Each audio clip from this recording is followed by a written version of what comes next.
Nothing can harm a good man in either life और after that. ये एक Socrates का कोट है जो मुझे आज की सिचुएशन के लिए एकदम परफेक्ट फिट बैठ रहा है। जिन लोगों को नहीं पता, पेपर फ्राई जो कि एक बड़ा ही कमाल का ऑनलाइन फर्नीचर स्टोर है, उनके जो सीईओ थे अम्बरीश मूर्ति, वो कार्डियक अरेस्ट से ही पास्ड अवे। 51 ईयर्स के थे और अगर मैं उनकी इंस्टाग्राम प्रोफाइल देखूं तो all I can see just bikes travel. तो कमाल के एडवेंचरस इंसान थे। लेकिन दुख की बात है क्योंकि ऑफ कोर्स उनके जो फ्रेंड्स हैं, उनकी जो फैमिली है, इनके लिए बड़ा टफ टाइम है। और I also knew him from somebody of friend of mine जो उनसे पर्सनल कॉन्टैक्ट में थे और वो बताता था कि is like a great guy to be with. तो भगवान इनकी आत्मा को शांति दे। लेकिन पता है, इसके थ्रू मैं एक और पॉइंट एड्रेस करना चाहता हूँ, बड़े टाइम से मेरे दिमाग में था। मेरी जो लास्ट बाइक ट्रिप थी, I went from Delhi to Mumbai, वो 3200 किलोमीटर थी। उसके बाद I don't think I have taken any bike trip. लेकिन जब भी हम बाइक के साथ ट्रैवल करता हूँ ना, तो कुछ चीजें हैं जो मेरे दिमाग में आती हैं। अगर अब हम जैसे लेह लद्दाख की बात करते हैं, तो जो लोग बाइक करते हैं नो कि दिस इज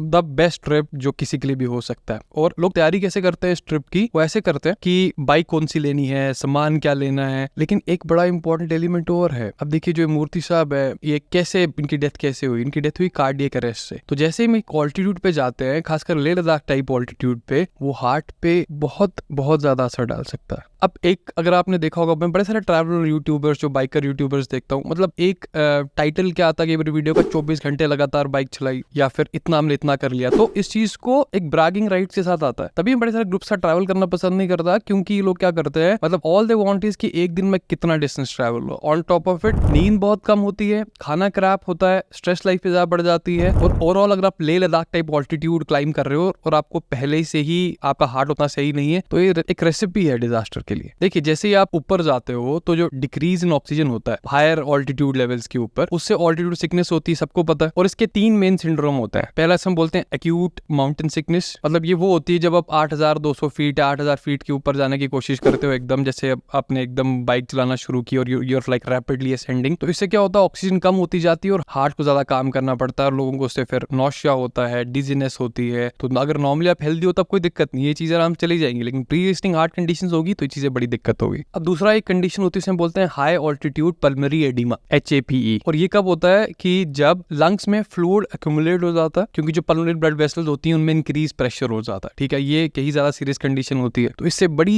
बहुत सीवियर ब्रीदिंग डिफिकल्टीज हो सकती हैं, कफिंग हो सकती है और फीलिंग ऑफ सफोकेशन हो सकती है। और जिन लोगों को पहले की हार्ट कंडीशंस होती हैं, उनके लिए तो ये ज्यादा खतरनाक होता है। उन लोगों को होता भी ज्यादा है ये वाली कंडीशंस, तो वो एक प्रॉब्लम है। तीसरा उसे हम बोलते हैं high altitude cerebral oedema, HACE short form है इसके। और ये क्या है, जैसे नाम ही होता है, सेरिब्रल मतलब दिमाग है, तो ये सबसे serious form of altitude sickness होती है। इसमें क्या होता है, दिमाग में फ्लूइड भर जाता है और इससे कई बार जो एक्सट्रीम कंडीशंस में कोमा में भी इंसान आ जाता है। और जिनको प्री एग्जिस्टिंग हार्ट कंडीशन है, वो कहीं ज्यादा ससेप्टेबल होता है इन चीजों के। और प्राइमरी अंडरलाइंग मैकेनिज्म क्या है इन सब चीजों का? वो होता है कि बॉडी की अटेम्प्ट होती है कि लोअर ऑक्सीजन लेवल्स को कंपनसेट करने, जिसमें हार्ट रेट इंक्रीज हो जाता है, रेस्पिरेटरी रेट इंक्रीज हो जाता है, ब्लड फ्लो, ब्लड प्रेशर, सब चीज इंक्रीज हो जाती है। तो अब एक बात मान के चलिए, अब ये सारी की सारी मान के चलिए कोई इंसान है लाइक लेट्स अज्यूम 50s में है या 45-50 में है, प्री एग्जिस्टिंग हार्ट कंडीशन है, कुछ ना कुछ चीज है। अब आप इतनी लंबी बाइक राइड्स कर रहे हो और बाइक राइड्स में नींद बड़ी कम ले रहे हो और खाना जंक खा रहे हो, तो वो एक एडिशनल हार्ट पे प्रेशर है। तो ये सारी चीजें प्रेशर वाली चीज है, तो ये बड़ी दिक्कत का काम कर सकते हैं। देखो, आई एम नॉट सेइंग कि आप लोगों को बाइक राइड्स नहीं करनी चाहिए, लेकिन जब भी कोई एडवेंचर एक्टिविटी करो, एक रिस्क टू रिवॉर्ड रेशियो होना चाहिए। तो लास्ट वीक हमने एक स्क्वाट एक्सीडेंट की बात की थी ना, उसमें मैंने एक सिंपल सी बात बोली थी कि जब भी आप कोई मूवमेंट कर रहे हो तो आपको पता होना चाहिए what if this lift fails. तो सेम चीज है, कोई भी एडवेंचर एक्टिविटी कर रहे हो, अपने आप को सवाल जरूर पूछो कि अगर ये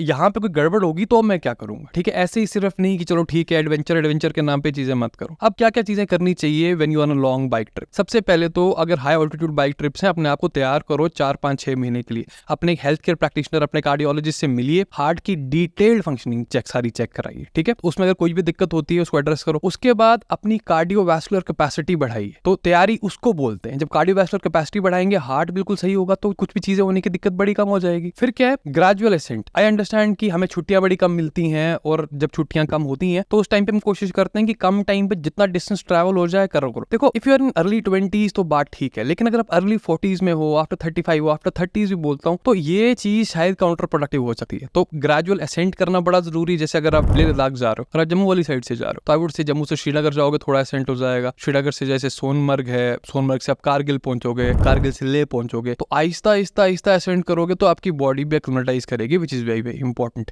नहीं तो इट्स वेरी कॉमन कॉमन, अगर आप ले एयरपोर्ट पे एकदम लैंड करते हैं, जैसे लोग बाहर निकलते हैं नोज ब्लीड होने शुरू हो जाते हैं, क्योंकि बॉडी एक्लेमेटाइज नहीं करती ना, तो इसलिए एक्लेमेटाइजेशन वाला पार्ट जो है which is super duper important. और कोई भी बॉडी सिग्नल देती है आपको, उसको सुनिए। फिर एक और पार्ट है वो हाइड्रेशन। देखो हाइड्रेशन का मतलब सिर्फ ये नहीं होता कि आप पानी पीते रहिए, हाइड्रेशन का मतलब ये भी है कि इलेक्ट्रोलाइट्स होने चाहिए। तो एक सिंपल चीज कि आप ओआरएस साथ में कैरी करो हमेशा, ठीक है, उसमें सारे इलेक्ट्रोलाइट्स होते हैं, क्योंकि बॉडी को इलेक्ट्रोलाइट्स चाहिए अपने आप को हाइड्रेट करने के लिए। नहीं तो सिर्फ पानी पी के दैट इज नॉट हाइड्रेशन। जो पानी पियोगे 45 मिनट के बाद you just urinate it all, लेकिन इलेक्ट्रोलाइट्स होंगे तो यू स्टे हाइड्रेटेड। तो hydration is all about the status of electrolytes in the body. तो ओआरएस कैरी करो, दैट शुड बी फाइन। अगर आप किसी मेडिकेशन पे हो, ठीक है, जैसे ब्लड प्रेशर के मेडिकेशन है या ब्लड थिनर्स है, कुछ भी है, तो अपने कार्डियोलॉजिस्ट से बात करो कि मैं ऐसा करने वाला हूं, तो उनकी सलाह इसमें जरूर लें कि क्या क्या सिम्टम्स हो सकते हैं, तो मेडिकेशन को कैसे ऑल्टर करूं। ये किसी से पूछो नहीं, कोई अच्छा हेल्थ केयर प्रोफेशनल, कोई प्रॉपर डॉक्टर, आप उनकी सलाह लीजिए जहां तक मेडिकेशन की बात आती है। उसके बाद रेस्ट करना बड़ा जरूरी है। अगर आप पूरे दिन बाइक राइड कर रहे हो, प्लीज 4-5 घंटे की स्लीप के ऊपर मत डिपेंड करो, मतलब अपने पूरे ट्रिप को, वो स्ट्रेस और बढ़ाएगा। और जैसे आपकी एज ज्यादा होगी, I would not at all advice. Problem पता क्या होती है, अब देखो अगर आप बहुत लंबे डिस्टेंस से ट्रैवल करते हो, रिस्क ऑटोमेटिकली बढ़ जाता है जब आपकी नींद कम होती है। जो नींद कम होती है, आपकी अलर्टनेस कम होती है। और जिन लोगों ने रोड ट्रिप्स किए होंगे उनको पता है कि सिर्फ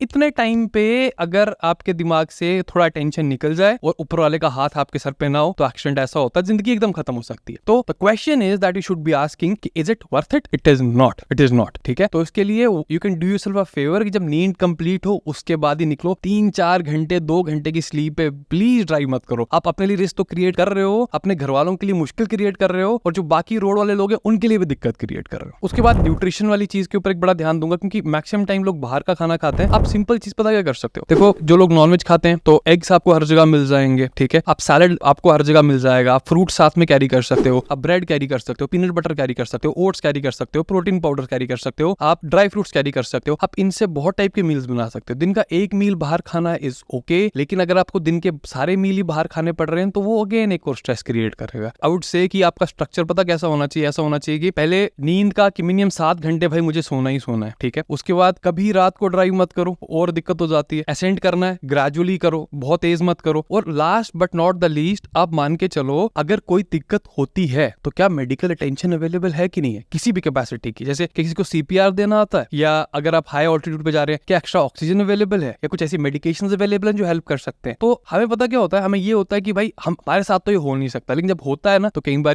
अगर कुछ चीजें हमारे पास हो तो बड़ी सारी जानें बच सकती है। तो आई होप जो लोग रेगुलर ट्रैवल करते हैं या जो ट्रैवल करने का सोच रहे हैं, अगर वो ये सारी कंडीशंस को अधर करें तो आपका एडवेंचर अपना सही रहेगा और आप सेफ रहेंगे। आप सेफ रहेंगे तो सबके लिए अच्छा रहेगा। तो I hope this video is worth your time. I see you next time. Till then bye.